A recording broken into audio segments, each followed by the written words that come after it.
Our process before integrating CLO is probably like a lot of designers. So you think of a concept and then you create a sketch in which you communicate the ideas to your pattern maker. Designing by hand, working with the pattern maker to develop things, and generally from like a first sketch to a final sample might be 6 or 7 weeks. Of course, that's great, but you need to have the resources to do it. It's also very wasteful. So once we realized CLO existed, we could think of a concept, we could sketch it out, and we could actually start making it virtually in CLO, make adjustments, and continue to refine the design until we got to a very, very final part in which we could print out and make a sample from there. I'm Greg Rosborough. I'm Abdul Abasi. And we are Abasi Rosborough.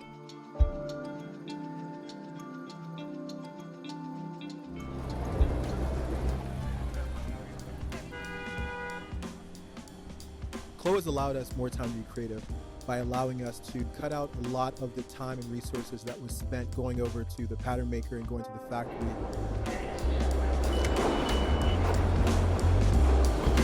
Clear of the closing doors, please.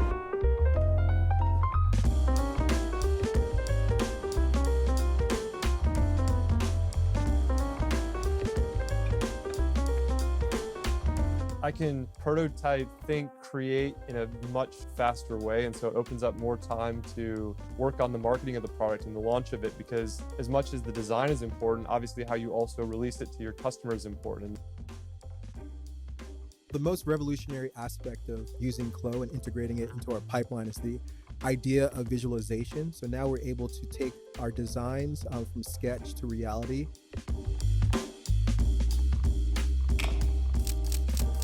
I think the future is already here, obviously. I think CLO is integral to sustainability. And I think in the future, if bigger companies adopt the same strategy, we'll be able to cut out a lot of the waste and a lot of the resources that are involved in the traditional sampling process.